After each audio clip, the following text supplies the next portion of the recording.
Salve, meus queridos, sejam muito bem-vindos ao Podforma Podcast, seu podcast de saúde, de gestão de empreendimento. Aqui quem fala é Lucas Bento, quem tá do meu lado, ninguém nada, ninguém menos que Cris Tullia. E aí, Cris, como é que você tá? Tudo bem, e você? Ué, bom demais. Pra mais um episódio incrível desse podcast que tá só melhorando a cada semana. Vamos lá. Gente, hoje o assunto é novo, inédito aqui, vocês vão adorar. Já tava batendo um papinho aqui com a doutora. E olha, muita coisa boa por aí, viu? Vamos lá. E primeiramente agradecer os nossos patrocinadores, né? Drogaria Santa Maria, que é o nosso patrocinador master. 5 lojas em Alfenas. Tá pra abrir a sexta, né, Cris? Tá pra abrir a sexta. E uma loja em Campos Gerais, isso mesmo. Se você é de Campos Gerais, gente, a loja de Campos Gerais já inaugurou. Pode dar uma passadinha lá pra conhecer. A loja está maravilhosa e todos os produtos que você encontra aqui em Alfenas, você encontra em Campos Gerais. Então a gente tá com a praticidade aí pra vocês. A Mauri Contabilidade, você tá precisando dar um jeito no seu negócio, melhorar o seu empreendimento, tá precisando sair dessa zona de conforto, dá lá que os meninos da Mauri Contabilidade estão lá para te ajudar em tudo que você precisa no seu empreendimento, para dar um empreendimento de sucesso, um empreendimento milionário. Com certeza. Gente, o pessoal da G-Motor sempre com a gente desde o início. Se você está querendo trocar o seu carro, sua moto, eles têm ótimas opções. Novos, seminovos, usados, dividem até 60 vezes. Sim. Então dá uma passadinha lá que os meninos vão ver a melhor opção para vocês. Personalize, você tá sem ideia de presente, tá chegando o Natal aí, você precisa dar um presente para aquela pessoa especial, dá uma corridinha lá, fica em frente ao Bradesco ali aqui em Alfenas, no centro. Eles têm de tudo para poder te auxiliar, presentear aquela pessoa especial, inclusive com presentes personalizados, né, Cris? Com certeza. Sim. E manda as nossas canequinhas, né, que a gente ama, e pros nossos convidados. Sim, sim. Gente, e hoje os quitutes é da Pastelzinho da Valéria. O Lucas já pode falar pra gente que tá bom, né? Eu já tô... Que ele já chegou comendo, então ele já tem experiência pra falar que tá bom. Pessoal da Valéria, muito obrigada. E se você está precisando, só entrar em contato com eles, que a gente deixa o telefone aqui pra vocês e as informações. Sim, sim. E você que não tá querendo perder nenhum episódio desse podcast incrível, já chega a gente nas nossas redes sociais, @Podforma Podcast, estamos em todas as redes sociais.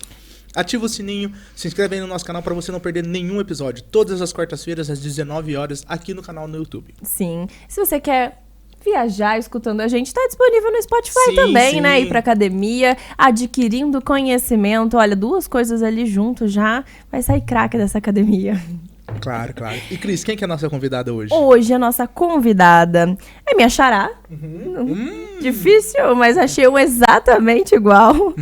Ela é uma Jesus. Começou. Já começou com esse problema de dicção. Reumatologista. Não vou nem tentar de novo. Formada na Unifenas, com especialização na Unicamp e residência em clínica médica pela Unesp. Já fez parte do corpo docente da Unifal, mas estava comentando aqui com a gente que acabou de deixar esse ano a Unifal.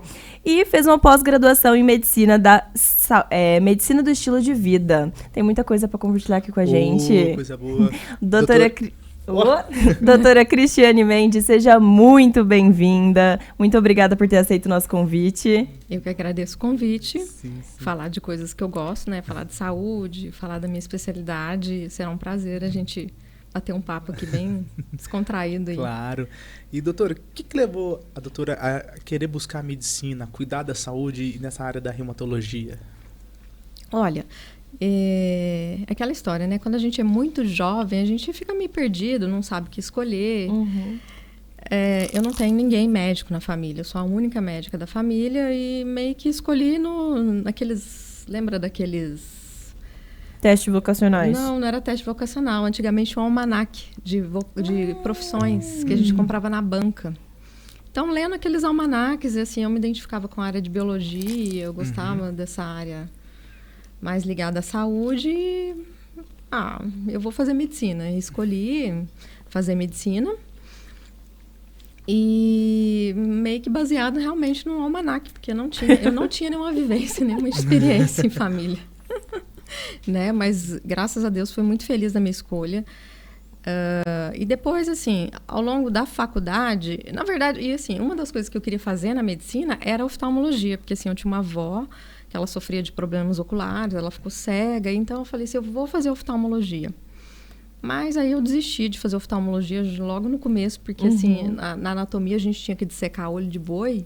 Eu falei assim, não é pra mim, olho não é pra mim, não quero. Desisti logo de cara da oftalmologia, mas também não sabia o que eu queria. E passei a faculdade, me identifiquei com a clínica médica, né? Porque eu gosto muito de de estudar, dessa coisa clínica mesmo, né? E fui fazer clínica médica, eu fui para Botucatu, fiz clínica lá. E lá, como a gente passava em todas as especialidades, a gente tinha contato muito próximo com as especialidades, e lá eu me identifiquei com a reumatologia. Aí eu falei assim, não, é isso que eu quero para mim. Né? E segui nesse caminho, adoro o que eu faço, adoro a reumatologia, eu gosto muito dessa medicina ambulatorial, né? Consultório, né? Ter tempo para conversar com o paciente, nunca gostei de bloco cirúrgico, cirurgia, e foi aí que eu me identifiquei. E agora você está atuando na medicina do estilo de vida? Recentemente, e assim, eu sempre achei que faltava alguma coisa, eu adoro a reumatologia, eu gosto muito do que eu faço, mas a gente fica naquela coisa muito prescritiva, né? Só remédio, remédio, remédio, remédio, remédio. E aí existia aquela sensação assim, nossa, parece que eu estou enxugando gelo, né? Porque tem coisas que não precisa do remédio, né? Que dá para melhorar com mudança de estilo de vida. E foi aí que, assim, através de uma amiga, eu conheci o Colégio Brasileiro de Medicina do Estilo de Vida, que é um colégio novo aqui no Brasil, ele veio de Harvard, foi um pessoal que trouxe. E né, não é uma especialidade, né? Na verdade, ele é uma ciência que estuda os comportamentos, né? Mudanças de estilo de vida. E eu me identifiquei, falei assim, nossa, eu quero conhecer um pouco mais.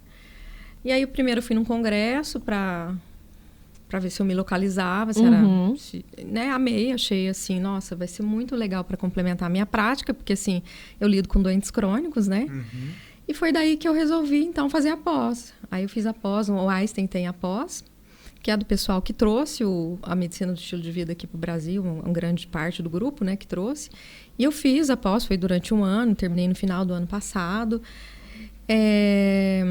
Ainda não consigo trabalhar com todas as ferramentas que a medicina do estilo de vida traz, porque são ferramentas até bem interessantes, mas eu estou fazendo uma transição, né? Tentando trazer um pouco mais para os pacientes dessa coisa de mudança de comportamento, de estilo de vida, para trazer mais benefícios para a saúde. Não ficar só com uma medicina prescritiva. Você está conciliando as duas, colocando a aplicabilidade da outra. Sim, porque assim, ó, a gente trabalha, por exemplo, a reumatologia, a gente lida com doenças autoimunes, né? Muitas vezes, doenças crônicas. E assim, não dá para só ter mudança, não é só mudança de estilo de vida, o paciente precisa ser medicado, né? Ele tem dor muitas vezes, então não adianta só falar para o paciente, ó, vai fazer exercício, não vai tirar a dor do paciente, né? Ele precisa ser medicado, mas ele precisa ter algo a mais, para ele não ficar só no remédio, né? Porque muitas vezes o paciente ele tem uma polifarmácia, a gente vai pondo ali, daqui, de repente ele está com uma lista enorme de remédios. E às vezes a gente pode agregar com mudanças de estilo de vida e assim ele consegue utilizar menos remédios. Ele vai continuar usando os remédios que são necessários, que são vitais, digamos assim, né? Mas ele consegue ir reduzindo e, sim, viver bem, viver feliz, ter longevidade, né? Que eu acho que é isso que todo mundo busca, né?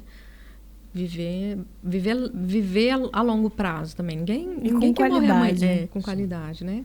E essa medicina do estilo de vida, ela seria mais preventiva do que recuperativa? A medicina preventiva, ela trabalha tanto prevenção quanto tratamento e quanto reversão de doenças, né?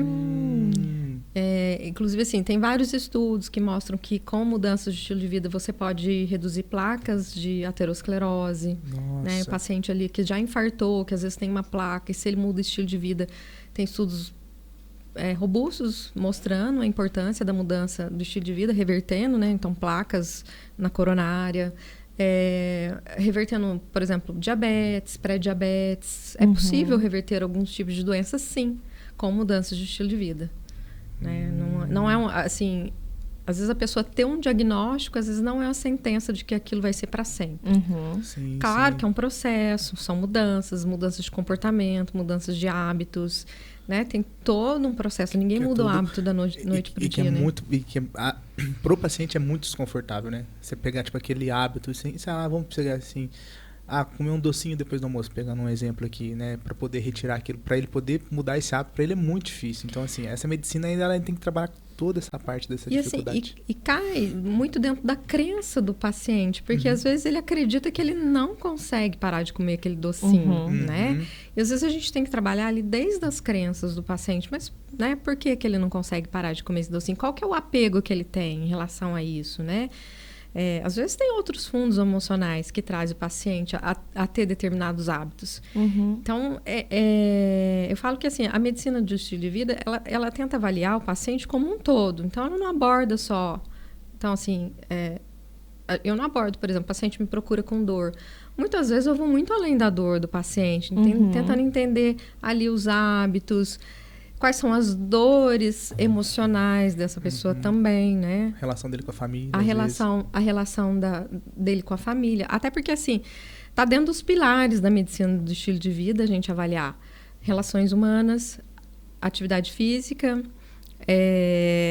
o sono, a nutrição, o abuso de substâncias tóxicas, né? E o estresse. Isso está dentro dos pilares da medicina do estilo de vida. Então, quando a gente aborda o paciente... A gente não está só abordando aquele sintoma específico dele. Então, às vezes, a gente tem que ir muito além, entender por trás daquele sintoma se não há outro fator emocional desencadeante também, né? Às vezes, ele não vive bem, às vezes, a mulher não vive bem com o marido, ou vice-versa, não está feliz no trabalho, né? Está estressado por algum motivo. E tudo isso acarreta doença, né? É você enxergar o paciente por completo, né? Sim, exatamente. Faz total diferença. Que é a abordagem, muito da abordagem da medicina da medicina do estilo de vida, que é aquela abordagem centrada no paciente. Que a gente escuta, ouve as queixas, mas não só a queixa específica relacionada né? Porque às vezes o paciente ele está te procurando ali porque ele está com uma dor específica, mas a gente tem que abranger um pouquinho além dessa dor específica. A medicina, ela fragmentou muito, né? Ela dividiu o corpo humano em diversas especialidades, e aí se você tem uma dor, mesmo que seja ortopedia, tem ortopedista só da mão, tem ortopedista que é só do pé. E isso acaba, lógico que facilita em casos específicos, porque a pessoa é específica naquilo, mas dificulta enxergar o paciente como um todo. Sim. Porque eu trabalho no balcão de farmácia e muitas vezes a gente recebe prescrições duplicadas, porque um médico não sabe da existência do outro, e às vezes é um medicamento simples, um colágeno duplificado, mas às vezes é um medicamento um pouco mais grave de estar duplificado. E o paciente não tem consciência, porque às vezes vem um com o nome comercial e o outro com o nome do genérico, o princípio ativo. Então, essa medicina voltando à centralidade é muito importante pro paciente. E assim, é até uma prática muito comum minha, eu insisto muito com os pacientes, o que você está tomando? Porque a gente vê muito essa duplicidade de receita, né? E às vezes o paciente fala assim, eu estou tomando tal remédio, você vai ver o mesmo remédio, só que um foi prescrito por um médico e o outro por outro. Aí você tem que orientar, é o mesmo remédio, está tomando 2 vezes, né? E eu sempre tenho esse hábito, assim, o paciente, sempre que ele vai voltando, a gente vai atualizando a receita dele. Olha, o que você está tomando? Você passou em algum outro médico? Foi prescrito mais algum remédio? Porque senão a gente só fica enchendo ali, né? O paciente remédio. O paciente começa a tomar remédio errado, fazer polifarmácia, né? Sim. É um cuidado. Isso é um cuidado que a gente tem como olhar o paciente como um todo, né? Saber, inclusive, o que ele está tomando, né? Sim. E essa medicina do estilo de vida, ela pode, você falou, mas ela pode ser casada com o uso desse remédio, mas também com esse uso desse remédio consciente, né? Sim. Tipo assim, estudar o paciente. A gente não é contra o remédio. Muito pelo contrário, né? O remédio, ele tem a sua utilidade, a sua função, o seu benefício. O que a gente precisa é trazer mais consciência de que as pessoas precisam ter um estilo de vida mais saudável para que ela dependa menos de remédio, né? Dependa menos de remédio e possa ser mais autônoma, né? Viver, né? Porque, assim, com o envelhecer, as pessoas começam a ter limitações, dependência, né? E se você tem uma velhice, se envelhece saudável, você vai ter mais autonomia para fazer aquilo que você tem vontade, né? Fazer suas coisas sozinho, sem depender de ninguém. É isso que visa. A gente olha muito para o futuro, né? Não é só o agora. Porque muitas vezes as pessoas não aderem a essas mudanças porque ela não vê aquela mudança imediata. Mas a longo prazo é muito benéfico. E é isso que a gente olha, é para o futuro. O que você quer ser daqui 30 anos? Como que você quer estar daqui 30 anos, né? Porque, tipo assim, a prática do exercício físico, ela não vai trazer aquele resultado imediato, né? Por exemplo, Não. você não vai ver a gordurinha saindo, igual que o povo faz. Você vai ver a gordurinha saindo, o coração melhorando. Mas depois que você pega uma série de exames dentro de 6 meses, você fala, putz, cara, tô totalmente diferente, é outra pessoa. Eu falo isso porque, tipo assim, eu passei por isso dentro da questão de nutrição, comecei a emagrecer, o processo de emagrecimento e tal. E assim, no primeiro mês você não via a diferença, mas tipo, em 6 meses de acompanhamento, libido, questão cardiológica, respiração, tudo, e hoje meus exames estão todos bens, não tem nada, sabe? É uma questão, tipo, pequena, que eu mudei só nutrição e atividade física. E a diferença, assim, é tão gritante quando você começa a ter bons hábitos, né? Que você começa a ter mais disposição para trabalhar. É isso que você falou, você começa a dormir melhor também, aí você dorme melhor. Melhorou infinitamente. O sono melhorou, tipo assim, eu dormia mal, eu não tinha um sono grande, mas não era profundo. Meu sono melhorou, assim, 1000%, eu não consigo nem qualificar a mudança que meu sono teve. Que é um dos pilares da medicina do estilo de vida, né? A gente trabalhar o sono, fazer orientar a higiene do sono, né? Porque o Brasil é um dos países que mais consome remédios para dormir, né? Então, a gente trabalhar essa questão da higiene do sono, que é tirar a tela, os alimentos, evitar cafeinados antes de dormir, controlar o estresse, né? Porque o estresse é um gerador de insônia ali. Então, é todo um ciclo, né, que envolve... Não são coisas isoladas que a gente consegue trabalhar sozinho. Vamos trabalhar só isso. Não, a gente tem que trabalhar as coisas em conjunto, né? Sim. Então, fazer exercício, se alimentar bem, tentar ter uma hora específica para dormir, ter rotina, né? Rotina. Colocar aquilo... Ter uma agenda de bons hábitos. De bons hábitos. Mas a gente enxerga essa dificuldade da higiene do sono, quando, por exemplo, numa dispensação de uma melatonina, a gente tem que passar a orientação que a melatonina... ela deve ser tomada e não pode ficar em frente de telas, telefone, nem televisão, que já tem que deitar para ela ter ação. O paciente, às vezes, já fala que não quer, que ele quer alguma coisa. No caso, ele teria que voltar no médico, né, para pegar um medicamento, outro medicamento, mas que ele já queria uma coisa que desligasse, que ele não precisasse de fazer nada. Ele não quer ter o trabalho de parar de mexer no telefone antes de dormir. Esse é o grande esforço, né? É o imediatismo, né? É mudar o mindset das pessoas, que a gente poderia usar de coisas mais naturais ou usar de meios mais tranquilos. Menos agressivos, né? Sim. Eu acho que isso é a nossa grande dificuldade, né? É mudar o mindset das pessoas e as pessoas entenderem. Tem a ver com crenças, né? É o que a pessoa acredita. Ela acredita que ela não vai conseguir dormir se ela não tomar alguma coisa que apague, né? Então, isso eu acho que é um trabalho longo ainda, que a medicina ainda precisa reestruturar, porque virou muito aquela coisa prescritiva mesmo, né? E o paciente, ele espera isso, né? Ele vai no médico, ele fala assim, eu quero que você me dê um remédio para dormir. Eu quero que você me dê um remédio para isso, para aquilo, para outro. E às vezes... A atitude está no paciente, né? E cabe ao médico orientar, né? Essa é a questão, orientar. Olha, não é só isso que dá para fazer, não é só remédio. Vamos começar o remédio, mas vamos fazer uma transição, vamos fazer mudanças de estilo de vida para que a gente possa regredir esse seu remédio, né? E como que a medicina do estilo de vida tem impactado na reumatologia junto, assim? Porque, assim, os pacientes da reumatologia são pacientes crônicos, né? A maioria das doenças, né, doenças autoimunes, elas têm fundos relacionados... Deixa eu só um pouquinho o microfone. Elas podem estar relacionadas, por exemplo, a estresse, né? O estresse é um desencadeador de doença autoimune, que uma vez que você tem um estresse, o teu sistema imunológico, ele desregula, você tem um desbalanço ali na homeostase, e isso pode ser um gatilho para uma doença autoimune. Então, assim, em geral, são pacientes estressados, né? A gente tem também, por exemplo, artrite reumatoide é uma doença que a gente sabe que pode ser provocada pelo consumo de cigarro. Então, você já tem um fator ali, um tóxico, né? Uma substância tóxica provocando uma doença. Então, é aquele paciente que ele precisa parar de fumar para controlar a doença, né? Não, a gente vai tratar, mas ele tem que entender a importância dele parar de fumar. Então, por causa disso, se aplica muito à reumatologia. Outro exemplo, fibromialgia, que os pacientes dormem mal, têm um sono de má qualidade, né? São muito intolerantes ao exercício, eles têm muitas dores, né? Então, assim, a importância do exercício físico nesse paciente para melhorar as dores, para melhorar o metabolismo ali, a circulação, melhorar a oxigenação dos tecidos, dos músculos, entendeu? Então, cabe em várias doenças, Melhora né? até o sono, né? Sim, sim.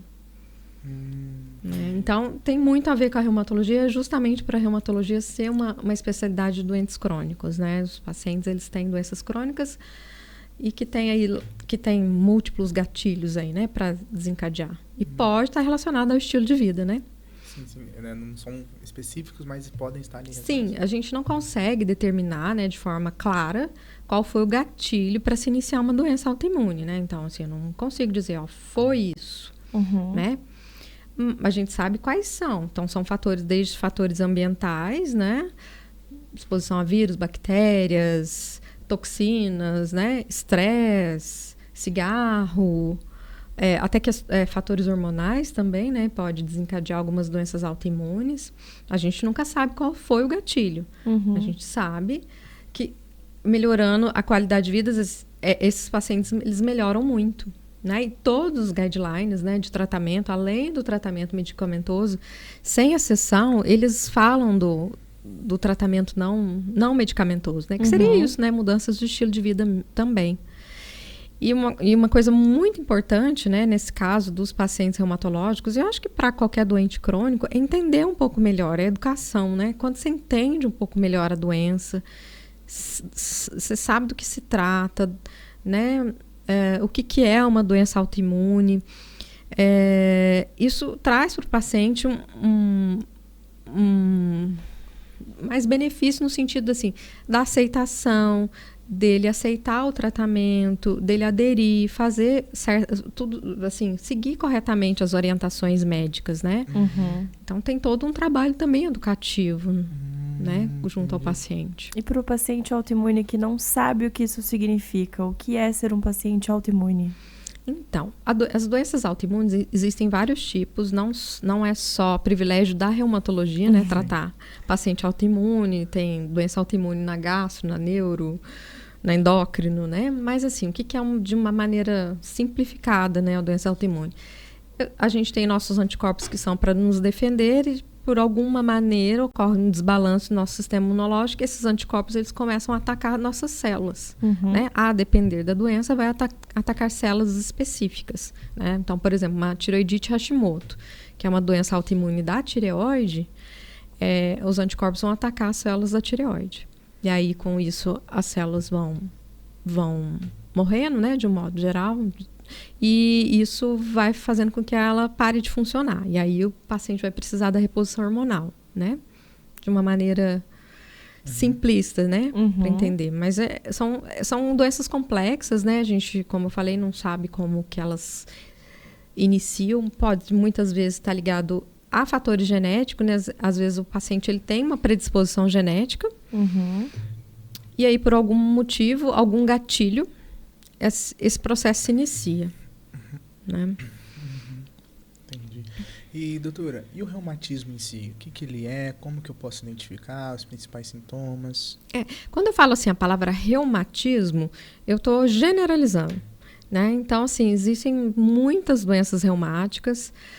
Assim, o reumatologista, ele abrange muito as doenças que ele trata, né? Então, desde as doenças autoimunes, que são doenças mais complexas, que têm sintomas diversos, até, assim, artrose, que a gente trata a fibromialgia, os reumatismos de partes moles, que são as tendinites, as bursites, que são muito comuns, né? Que a gente trata em comum, né, com o ortopedista, essas doenças. Então, assim, quando se fala reumatismo, abrange todos esses grupos de doenças. Então, o paciente ele precisa ser muito bem avaliado, tem que ser feita uma anamnese detalhada, para a gente identificar qual estrutura está sendo comprometida, se é uma doença sistêmica, se ela comete vários órgãos e sistemas, ou se é uma doença localizada, se ela está só localizada numa articulação. Então, de modo geral, a reumatologia é uma especialidade complexa no sentido, assim, do entendimento das doenças. Sim, entendi. Né? Mas, vulgarmente, os pacientes chamam de reumatismo, mas cada doença tem seu nome e sobrenome, digamos assim. E dessas doenças reumáticas, quais é que está mais aparecendo, que você mais está pegando assim no seu consultório? Das doenças autoimunes, a mais comum é a artrite reumatoide, mas isso já é epidemiológico, assim, das doenças autoimunes é a mais comum mesmo, a artrite reumatoide. Ela comete aí em torno de 1% da população. E aí a gente tem as doenças não inflamatórias, ou que são as artroses que a gente pega, que é o mais comum, né? Até por conta do envelhecimento da população. Sim. Então, é muito comum no dia a dia a gente atender paciente com artrose, que a gente chama cientificamente de osteoartrite, né? Que pode acometer qualquer articulação. Aí, a partir dos seus 30, 40 anos de idade, o paciente já pode começar a ter sinais de artrose, né? Alguns vão sentir dor, outros não. Isso é variável, né? Cada paciente tem suas manifestações. E fibromialgia, que é muito comum, né? Que chega aí uma porcentagem alta da população, 10%, chegando, dependendo dos estudos, aí, até 25%. Incidência alta, né? Sim. Caramba, e qual que é o principal sintoma da fibromialgia? Dores difusas no corpo, né? Né? Dores, o paciente sente dor difusa, dói tudo. Ele sente que dói tudo. Aí ele tem o sono não reparador, né? Aquele sono que a pessoa dorme, mas não descansa. Às vezes pega no sono, mas não descansa. Às vezes pode ter alguns sintomas somáticos que a gente fala, às vezes associado, assim, tem dor de cabeça, tem dor abdominal, e você faz exames e não identifica nenhuma alteração orgânica, que é o que a gente fala, nenhuma alteração estrutural. Né? A fibromialgia, você não consegue identificar nenhuma alteração orgânica ali, os exames são sempre normais. E ela é desencadeada pela idade também? Não, assim, a fibromialgia... ela não necessariamente está ligada à idade, ela pode acometer qualquer indivíduo, desde criança até mais idosos, né? Ela está muito ligada a fatores emocionais, né? Estresse, depressão, ansiedade, né? Pode estar ligada aí a alterações do estilo de vida mesmo, aquela pessoa que tem um estilo de vida ruim, se alimenta mal, come muito açúcar, né? Hoje a gente sabe que o açúcar também, ele provoca dores no corpo. Sério? Açúcar? Açúcar em excesso, já tem estudos mostrando que ele pode ser pró-inflamatório, né? Ele pode ativar células inflamatórias do corpo e provocar dores difusas e inespecíficas. E às vezes o paciente é tratado até como fibromialgia, mas na verdade ele tem consumo alto de açúcar.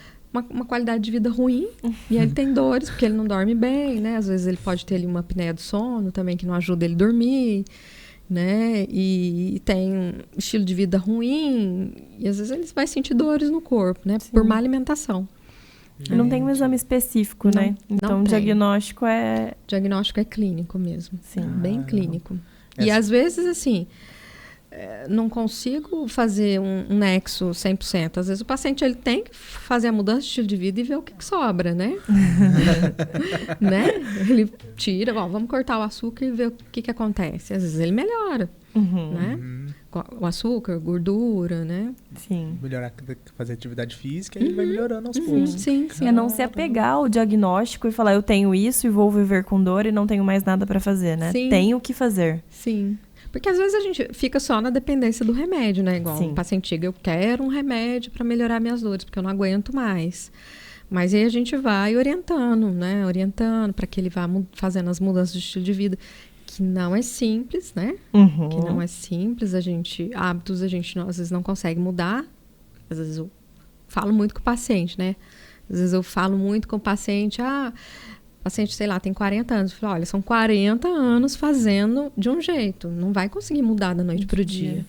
Volta naquele estado, burro velho não aprende truque novo. Cachorro velho não aprende truque novo. Até acho que aprende, mas eu acho demora que... mais, demora mais, Isso. porque é muitos anos com o mesmo hábito. Então, para você mudar o hábito, não é tão simples. Sim, mas é uma questão de trazer para a consciência.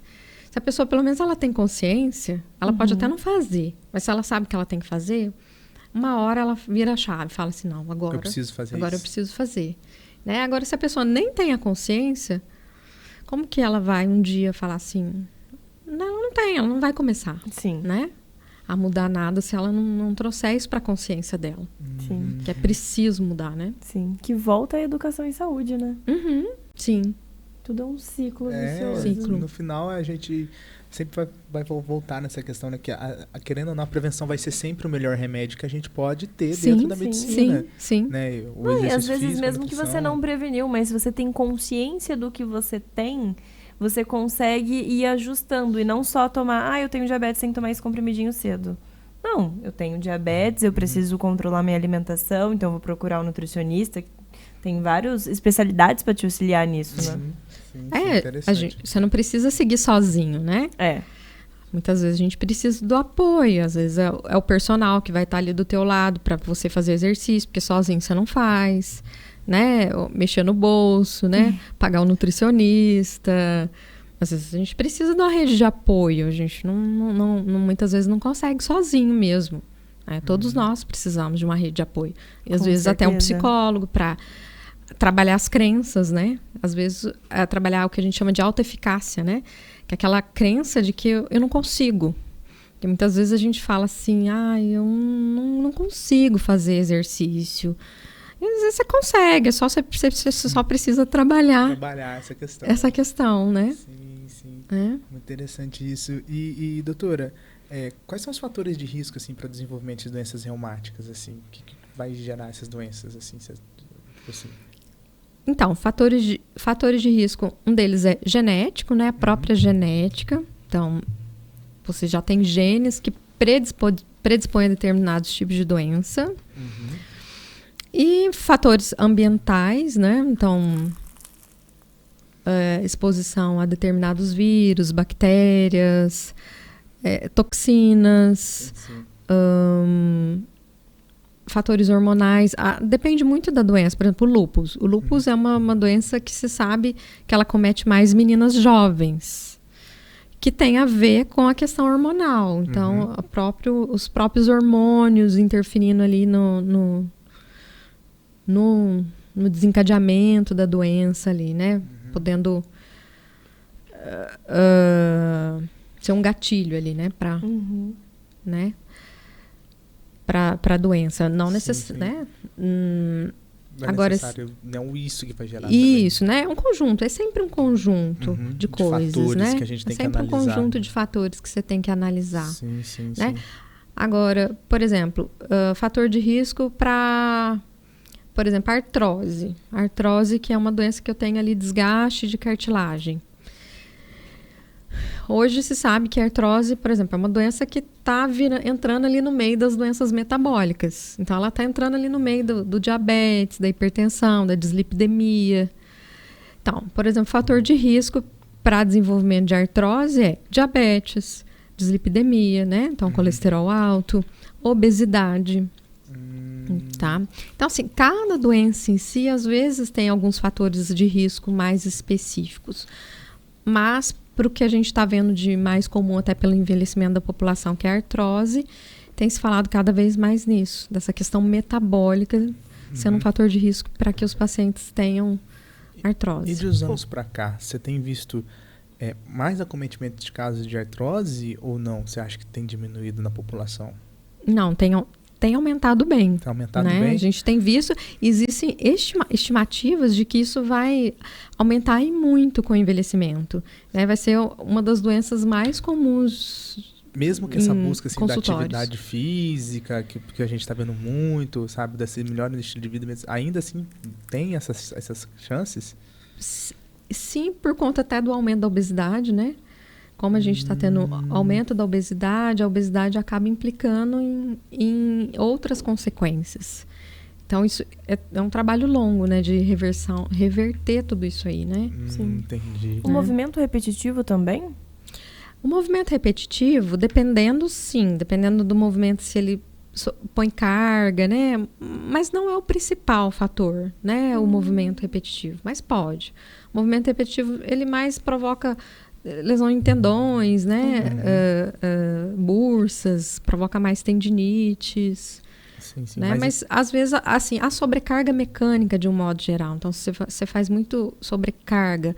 Né? Então, um exemplo, aquele trabalhador braçal que trabalha lá na roça, vamos supor, capinando. Né? Então, ele tem muito impacto, às vezes, no ombro. Isso sim, né? Aquela sobrecarga mecânica, né? Mas não necessariamente assim, porque eu escrevo muito, eu vou ter artrose no dedo, entendeu? Sim, são vários outros fatores. Muito interessante isso. A gente vê dessa questão, tipo assim, dessa trabalhação, porque eu achei que a gente teria uma busca menor pela própria, porque a gente tá vendo esse boom, né, pelo menos pós-pandêmico, de busca pela melhora da qualidade de vida. Eu não achei que teríamos mais casos, que a população estaria engordando, né, teria essa questão da obesidade. Sim, existe uma tendência, né, das pessoas procurarem mais qualidade de vida, mas ainda é um processo longo para se reverter, né? É igual eu falei, assim, às vezes é muitos anos fazendo coisa errada, assim, hábitos ruins, né, na verdade. Sim. Até você conseguir reverter isso, leva-se tempo, né? Por enquanto, as estimativas que a gente tem é de aumento na incidência de doenças crônicas, né? Existe até uma estimativa, assim, em termos financeiros, de que até que em 2030 os custos com doenças crônicas no mundo inteiro vai ser em torno de 30 trilhões. Meu Deus. De dólares? Meu santo Deus, é muito dinheiro. Por conta do aumento das doenças crônicas. E quando a gente fala doença crônica, entra aí obesidade, diabetes, infarto, AVC, né? Todo esse bolo de vários tipos de câncer que estão aí no bolo, né, das doenças crônicas. Gente do céu, muito dinheiro, muita questão, tipo assim. E no pós-pandemia, assim, você viu que se houve um aumento dessas doenças reumáticas durante a pandemia e no pós-pandemia? Sim, a gente tem visto um aumento, sim, de doença autoimune. Eu acredito, inclusive, até de doenças psíquicas, né? Eu acho que o fato da pandemia, as pessoas terem ficado trancadas dentro de casa, até a exposição ao próprio Covid mesmo, que até hoje a gente não sabe até onde esse Covid vai, né? Ele pode dar tudo e mais um pouco, né? Então, talvez ele tenha sido aí gatilho para muitas doenças autoimunes, né? Aquele paciente que teve o Covid e daí começou a desenvolver uma doença, né? A gente tem percebido, sim, que as pessoas têm tido mais casos de doença autoimune. Entendi. Ô, doutora, e os seus pacientes, geralmente, eles vêm de indicações de outros médicos ou eles sabem que tem essa dor generalizada, tem um diagnóstico específico e já te procura? Muitas vezes ele vem do boca a boca, né? Do boca a boca, porque se o vizinho estava com dor, foi bom. Eu vim aqui também porque eu quero melhorar minhas dores, né? Porque assim, a reumatologia ainda é uma especialidade que as pessoas conhecem pouco. Ainda existe aquela coisa assim, eu não sei o que o reumatologista faz, o que o reumatologista trata? Me perguntam várias vezes, já me perguntaram isso muitas vezes, né? O que o reumatologista trata? E aí a gente fala de uma forma geral, o reumatologista trata os reumatismos, né? Mas quais são os reumatismos? É isso, artrose, as doenças autoimunes, né? As tendinites, as bursites, fibromialgia, engloba aí um monte de doenças que na maioria das vezes se manifestam com dor, né? Mas nem toda doença que o reumatologista trata é só manifesta com dor, né? A gente tem as doenças aí, pode ter manifestação cutânea, manifestação neurológica, pulmonar, cardíaca, né? As doenças autoimunes, elas são muito complexas e podem manifestar pegando outros órgãos que não necessariamente só articulação, né? Às vezes o paciente não vai ter só dor, ele vai ter outros sintomas também. Sim. Pra E aí, nesses casos, às vezes ele já vem do especialista, né? Porque ele vai, por exemplo, no pneumologista porque ele está com problema no pulmão, aí o pneumologista acha que é por conta de uma doença autoimune. Aí ele vem encaminhado do especialista, de outro especialista. Entendi. Sim. E para fibromialgia a gente não tem um teste, mas para artrose, artrite, tem teste? Ou também? Sim, para artrose o diagnóstico é radiográfico, né? Tá. Então, um simples raio-x capaz de detectar uma artrose, né? Desde uma ressonância também, que complementa, né? Um exame mais aprofundado. Para artrite, porque assim, a artrite em si, a palavra artrite é um sintoma, né? Significa inchaço nas articulações. Inchaço, dor, calor, né? Aquela articulação que está inchada, quente e dolorida. Aí a artrite é uma manifestação que pode aparecer em várias doenças, né? Então, a gente tem uma doença que chama artrite reumatoide, que manifesta com artrite, né? Então, ela incha as articulações, as pequenas articulações, principalmente de mãos, pés. Mas eu tenho outras doenças que podem manifestar com artrite, como espondilite, o próprio lúpus. Tem uma série de doenças, de síndrome de Sjögren, tem várias doenças que podem manifestar com inchaço nas articulações. Aí depende muito das características, né? Aí eu preciso de exames laboratoriais, que nem sempre vão me ajudar, porque muitas vezes o diagnóstico é só clínico. Porque às vezes os exames vêm todos negativos, mas o paciente, você está vendo clinicamente, você examina o paciente, ele está lá, está com as articulações inchadas, e aí aquilo te dá umas pistas para o diagnóstico, né? Junto com os sinais e sintomas, aquilo que o paciente te fala. Cara, Entendi. Mas, então, tipo assim, reumatologia é muito complexa, porque acaba que no final o principal vai valer do empirismo, da experiência do médico, do especialista ali. E de uma boa conversa com o paciente. Não tem como ser uma consulta de 5 minutos. Não tem. É impossível. Gente. Quanto tempo mais ou menos vai uma consulta de um paciente aí com condições de reumáticos, assim? Olha, assim, uma média, a minha consulta, principalmente quando é primeira consulta, eu gasto aí no mínimo de 40 minutos até 1 hora, às vezes, para fazer uma boa consulta, né? Aí depende muito também dos sintomas do paciente. Mas digamos aí uma média de 1/2 hora, pelo menos, né?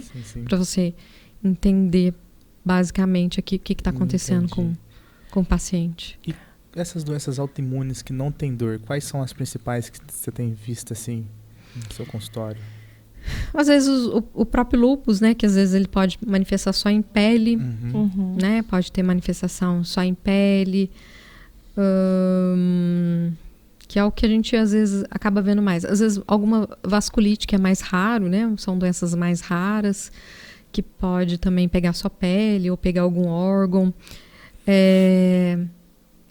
Um exemplo, assim, às vezes eu atendo muito paciente com manifestação ocular que vem do oftalmologista.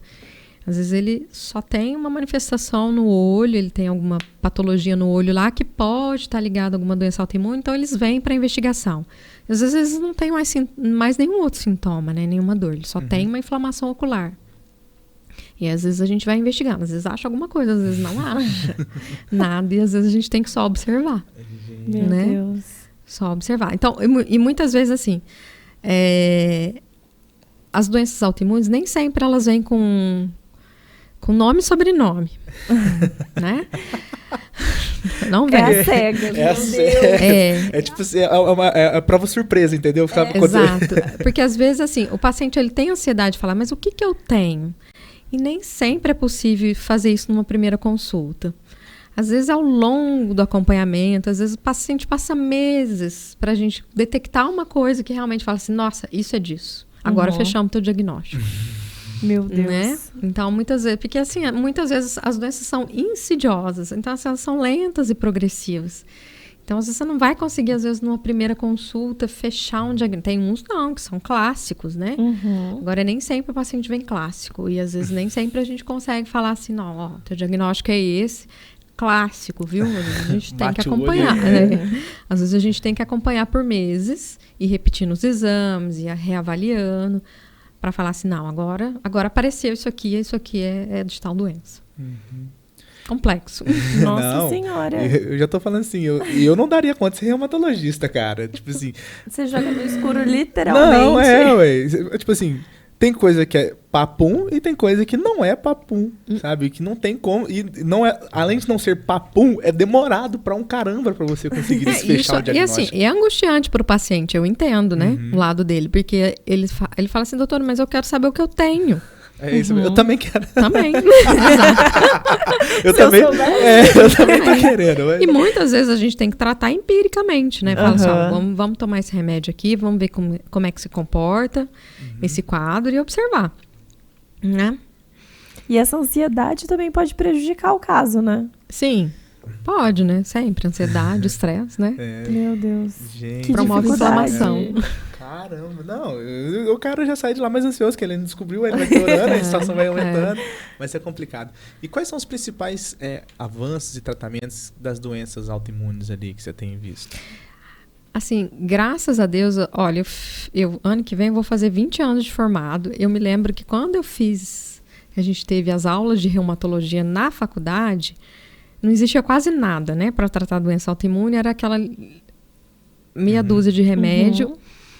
E agora, assim, avançou muito, né, nas doenças autoimunes, ainda precisa avançar muito, claro, né?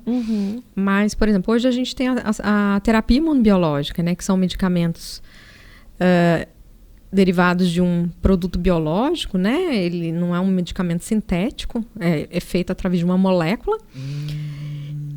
E que tomado regularmente, ele vai se ligar a receptores específicos ali da célula e vai bloquear algum mecanismo inflamatório, né, das doenças. Isso, assim, fez uma diferença enorme, né, no tratamento das doenças, porque agora a gente consegue, muitas vezes, o que a gente que é o que é a tão sonhada remissão, né, paralisar a doença. A doença, ela paralisa, o paciente fica ali tomando a medicação, mas ele tem uma vida normal, uma doença inativa, que não está ocasionando mais nada, ela não está evoluindo, não está gerando deformidade. Então, a gente teve um grande avanço. Ainda precisa evoluir algumas doenças, por exemplo, lúpus, a gente ainda está muito falho nas medicações, ainda tem muito pouca coisa, tem já imunobiológico para lúpus, a gente tem muita dificuldade de acesso, né, porque são medicamentos de alto custo. Não são tão acessíveis, não é uma coisa que eu prescrevo o paciente, vai lá na farmácia e compra. São medicamentos especiais, né? Geralmente é fornecido pelo Estado? Pelo Estado, né? Muitas vezes o paciente até entra na justiça para conseguir medicação, porque são de alto custo, às vezes ninguém consegue bancar aí tratamento de 5, 6, 10, 15, 20 mil reais por mês, né?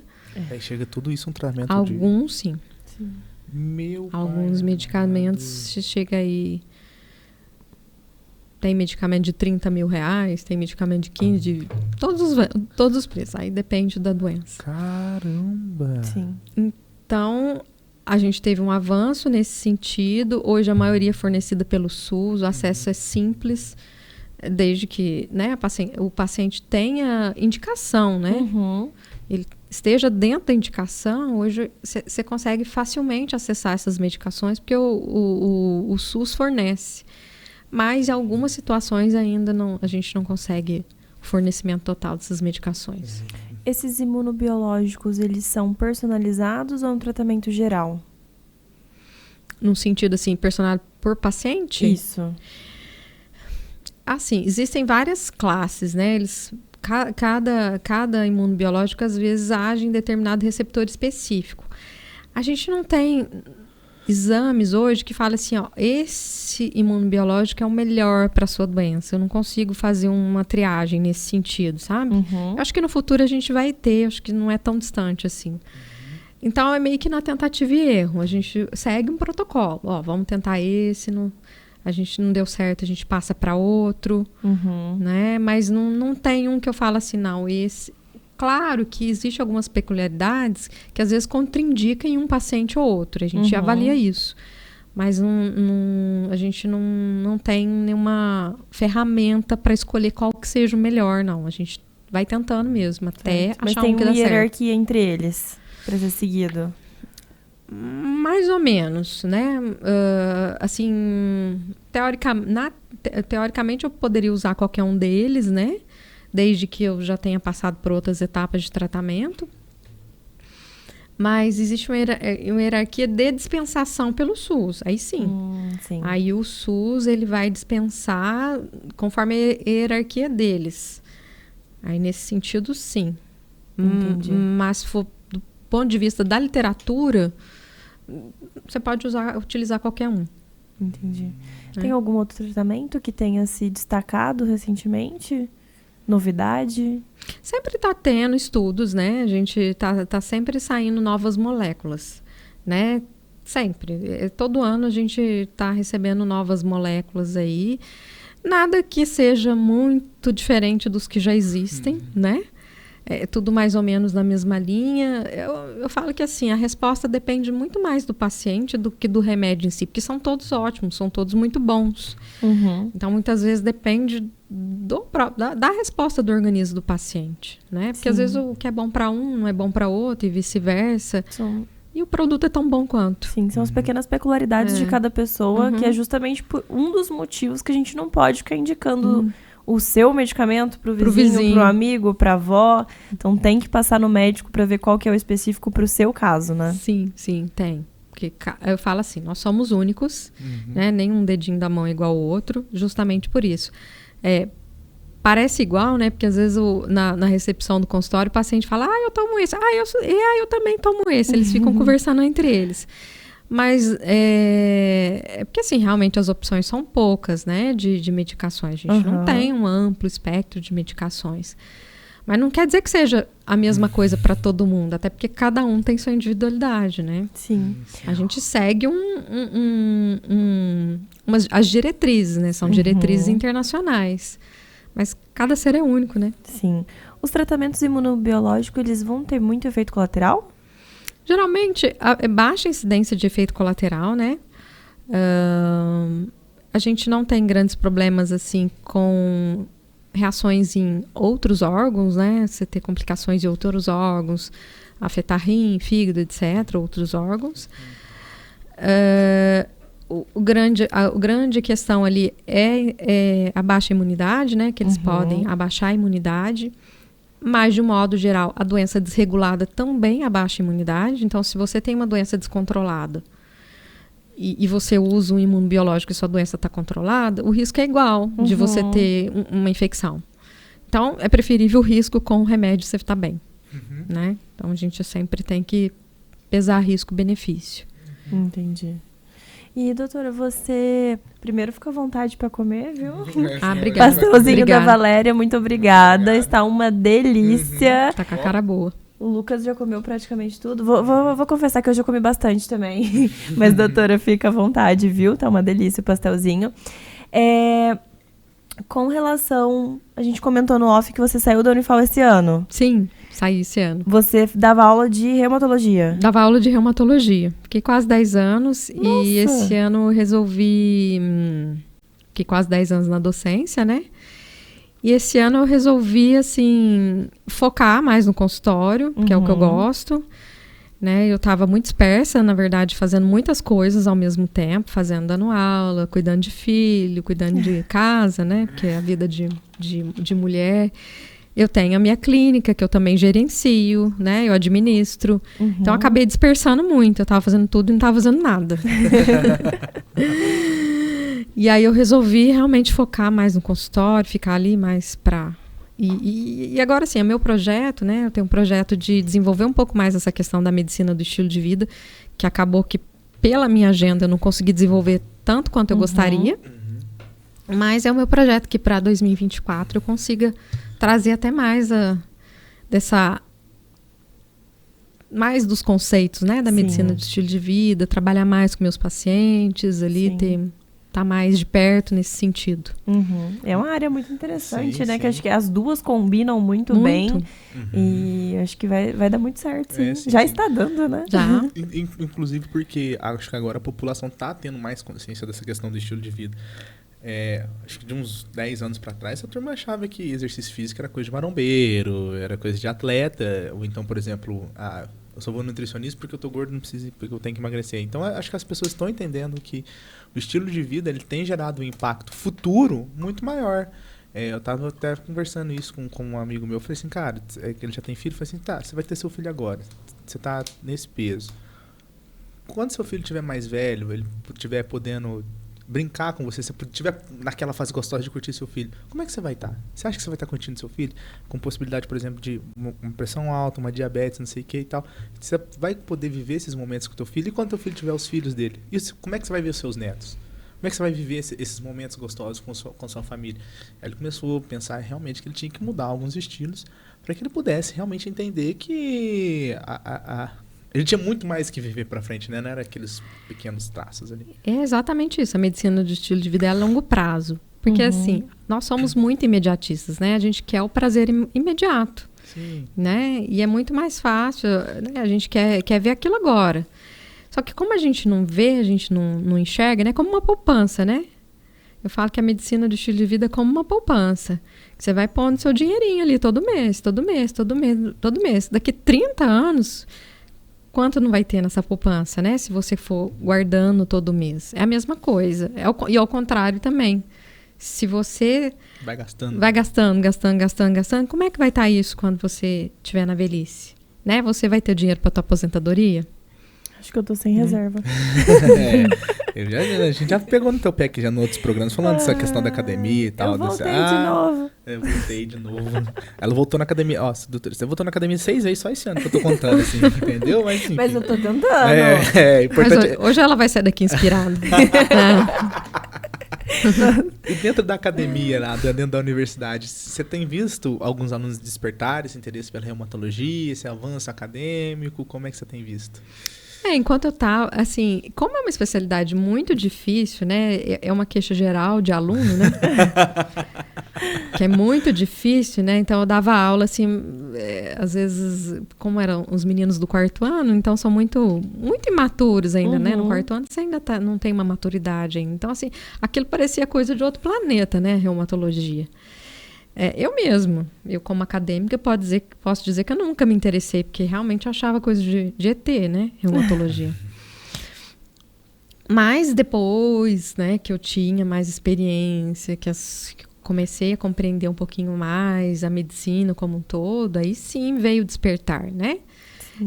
Eles começam a despertar mais na residência, aqueles que querem fazer clínica. Sim. Aí eles despertam mais na residência, porque aí eles começam a entender um pouco mais. Porque antes é tudo muito nebuloso. O Dr. Carlos Marcelo comentou isso com a gente, né? Que às vezes eles não por falta de maturidade, muitas vezes, não tem noção da oportunidade que está perdendo naquela aula. Sim. Exatamente. Mas é porque mas é complicado, por exemplo, a doutora tem 20 anos de profissão e para ela também é muito complicado. Se eu fosse um aluno que estivesse estudando ali reumatologia na teoria, eu também ia estar... Eu já não tenho pouco cabelo, ia estar com menos cabelo ainda. E é uma matéria complexa, porque querendo ou não, você tem que conectar com tudo o resto, né? Você tem que estar ciente de todo... É uma especialidade muito ampla, que assim, não envolve só articulação, né? Você vê qualquer órgão, né? Hoje eu comentei sobre o olho, né? Então, a doença... Eu recebo muitos pacientes do oftalmologista para investigar a inflamação no olho, que pode ser de fundo reumatológico. Então, é muito amplo, né? Você tem que saber de muita coisa, envolve várias doenças, diagnósticos diferenciais que, às vezes, não são da área de reumatologia, né? Então, às vezes, um quadro infeccioso simulando uma doença reumatológica, às vezes, uma neoplasia simulando uma doença reumatológica. Então, você ainda tem as doenças que mimetizam Meu Deus. as doenças reumatológicas. Então, assim... Tava difícil, piorou um pouco mais. Agora, eu entendo os alunos agora. É complicado. Eu tinha uma chefe na minha residência, ela faleceu, doutora Sandra.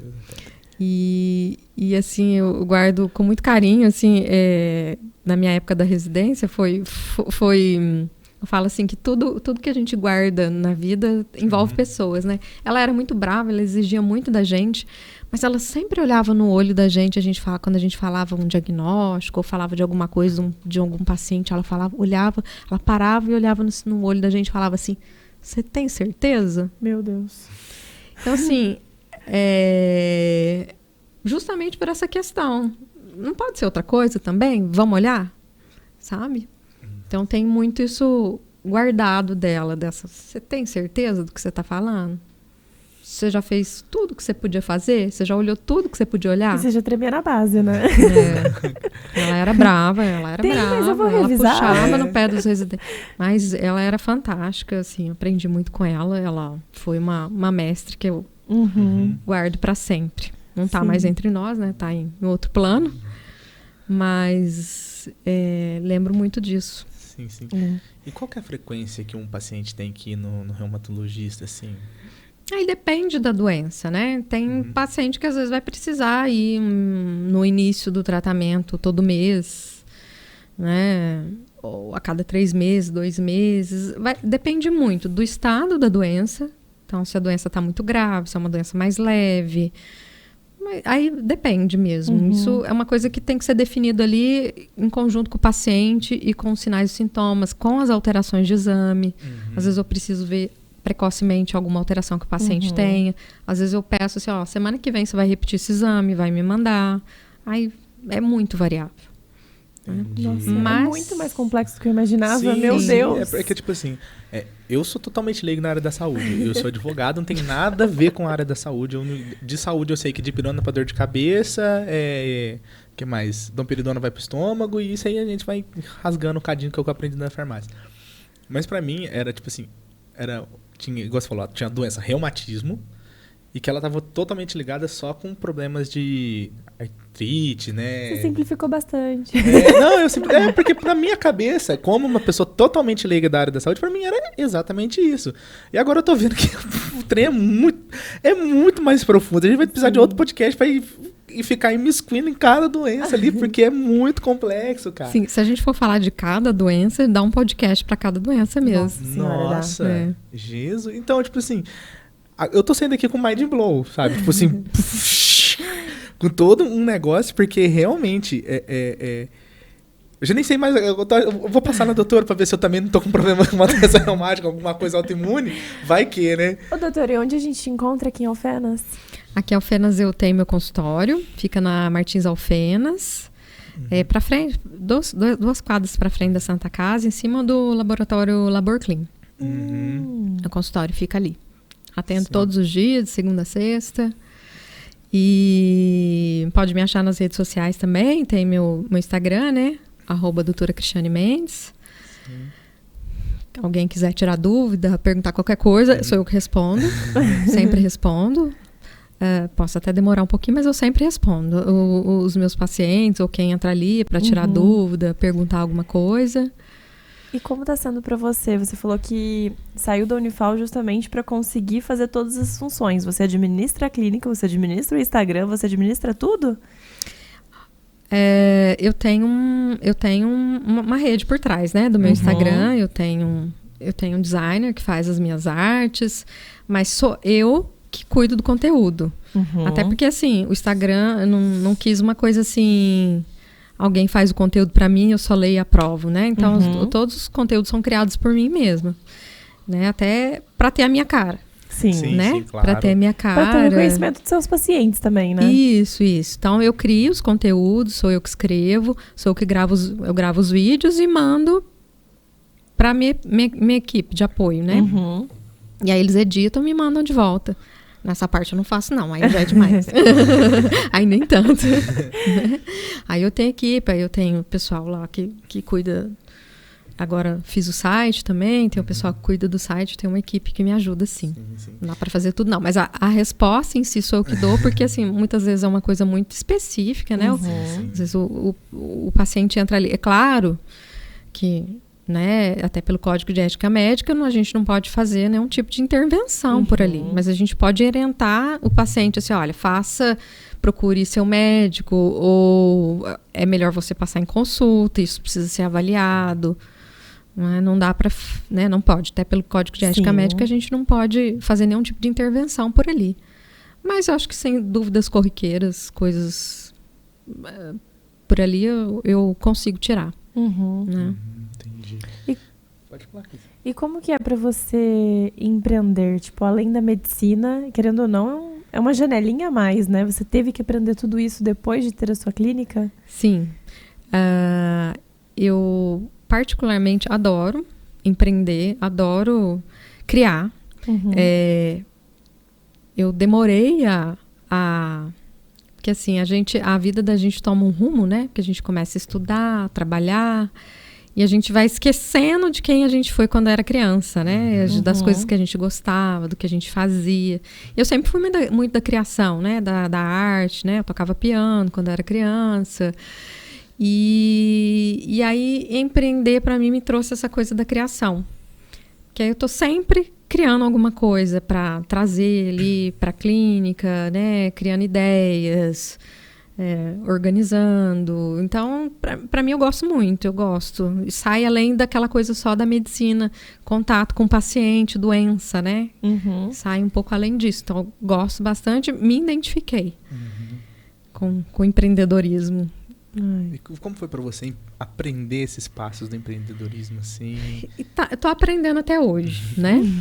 Tô aprendendo até hoje, porque assim, não é simples, a gente não é ensinado na faculdade, nenhuma faculdade. A gente aprende a ser técnico. Técnico e na sua área. Mas a gente não aprende a administrar dinheiro, a gente não aprende a criar gerir pessoas, criar seu próprio negócio.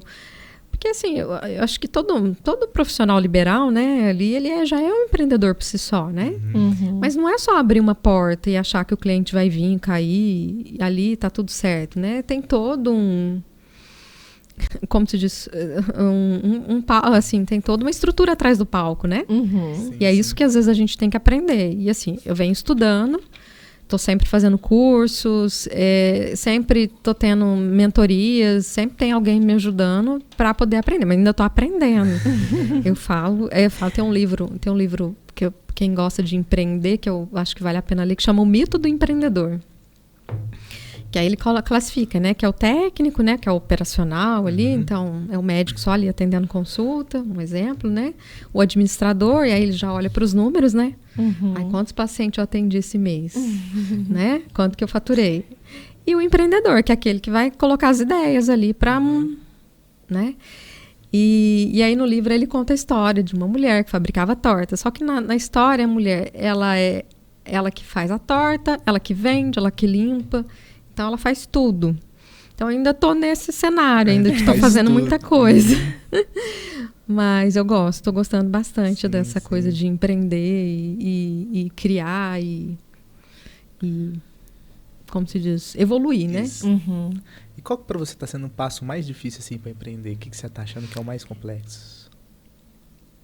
Assim, eu acho que tudo que é bom e que é ruim envolve pessoas, né? Gerir pessoas é sempre mais difícil. Sim, sempre mais difícil, né?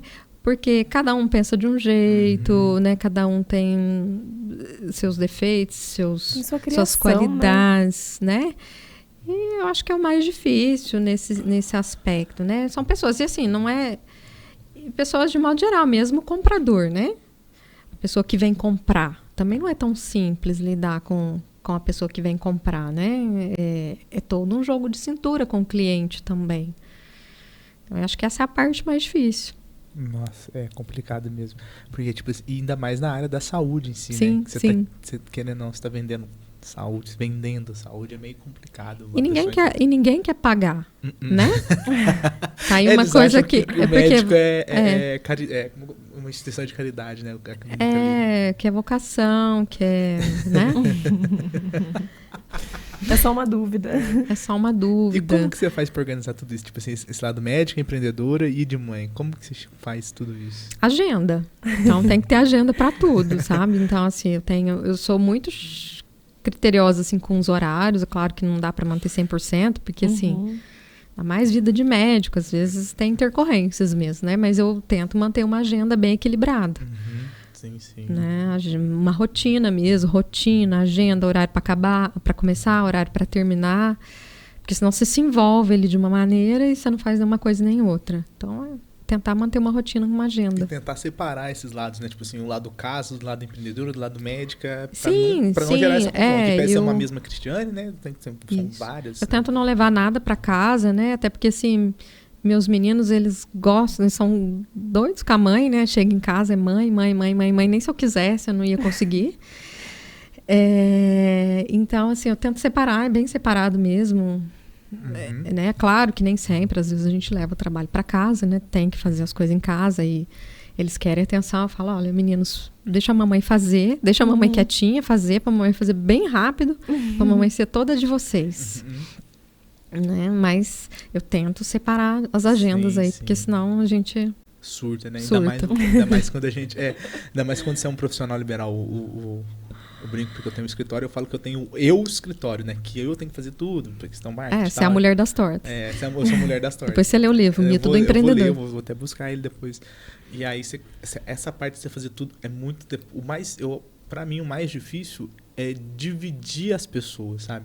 Tipo, dividir os eus? Os eus. O Lucas advogado, o Lucas empreendedor, do Lucas namorado, do Lucas filho. E aí fica tudo bananado. A gente vai assumindo muitas funções, né? Muitas funções. E às vezes é exatamente isso. Precisa ter uma agenda para se separar as funções. Sim, porque ó, agora vou cuidar do meu escritório, vou administrar meu escritório.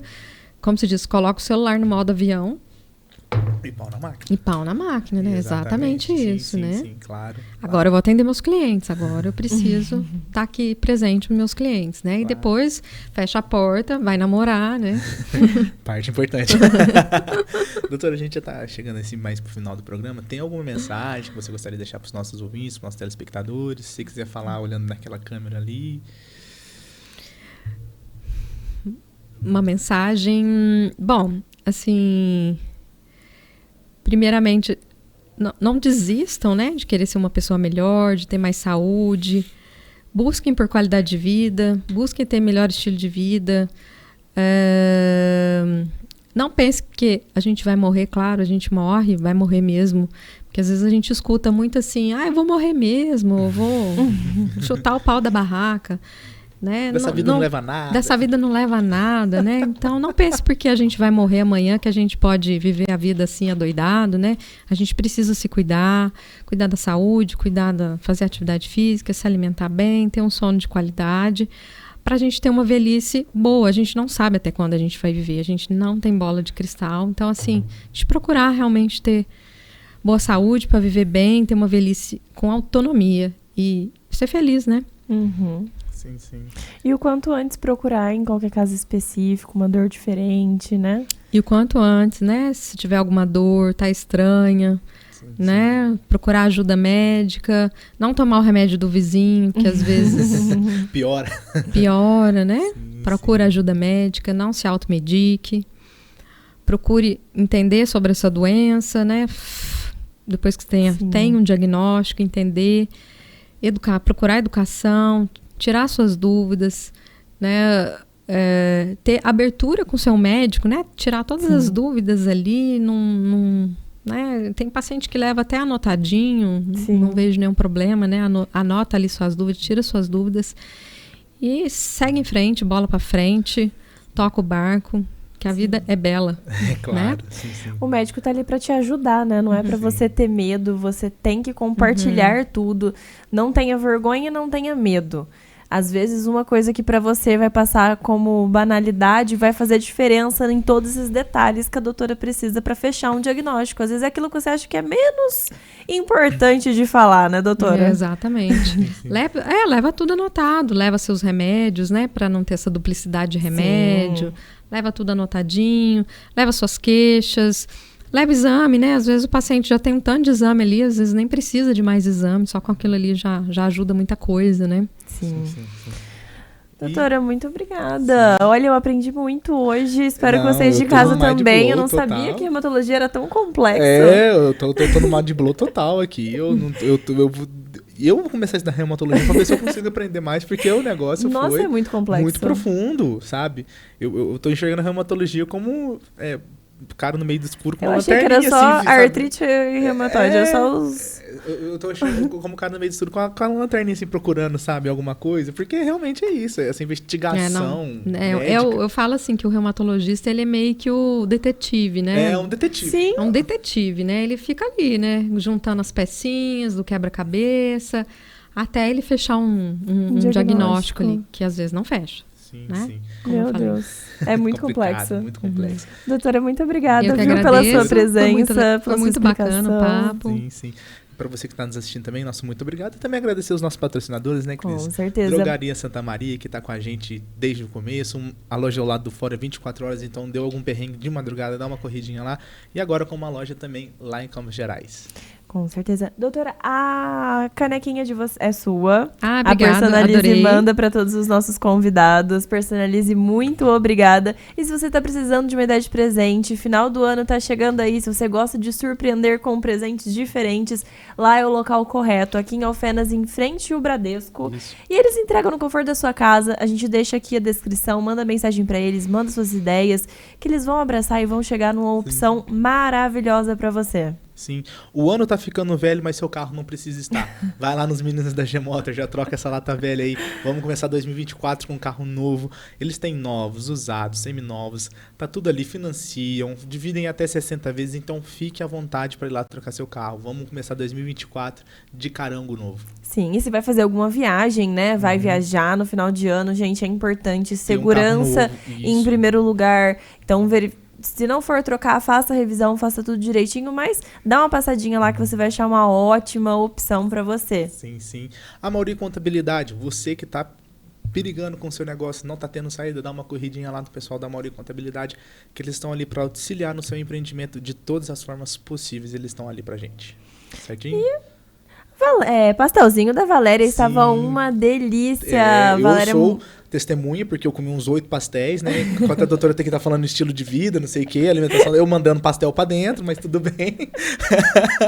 Já andando de quinta pode. Nadando na contramaré, fazendo estilo de vida, alimentação e tal, e pastel. As pessoas não entendem que tem que comer bem.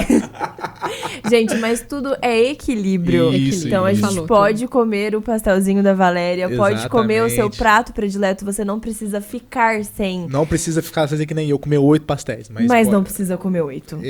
Esse é o X da questão. Pode então, comer um, né? Então se você tá querendo experimentar um pastelzinho, vai lá no Pastel da Valéria, que eles... Ó, uma delícia. Tá recomendado, eu sou testemunha própria disso.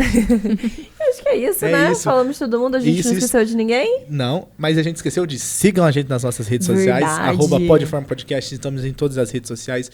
Novos episódios todas as quartas-feiras, às 19 horas. E agora, você que tá ali, vai fazer uma viagem mais longa, não sabe o que escutar? Vai lá no Spotify, que a gente tá lá também nas plataformas digitais do Spotify para poder também transmitir esse conhecimento para vocês. E se você perdeu algum episódio, tá querendo assistir alguns cortes maneiros aí, tá sem ideia do que assistir, dá uma corridinha lá no que todos os nossos episódios já estão no canal do YouTube, né, Cris? Sim. E os nossos cortes também, que são incríveis. Toda semana tá sendo corte incrível. Novos episódios todas as quartas às 19 horas no YouTube. E se você quer estar aqui com a gente, é só deixar mensagem no nosso... Pode ser em qualquer rede social que a gente olha todas, inclusive. Já temos convidado vindo aí, viu? Isso. Diretamente do direct. Que é isso? Eu também, coisa boa, Muito bom, gente. Pode mandar, a gente olha tudo. Dica, sugestão, indicando alguém. Estamos Se você quer aparecer aqui com a gente abraça todas as ideias, viu? Gente, muito obrigado mais uma vez. Até a próxima. Tchau, tchau. Tchau, tchau.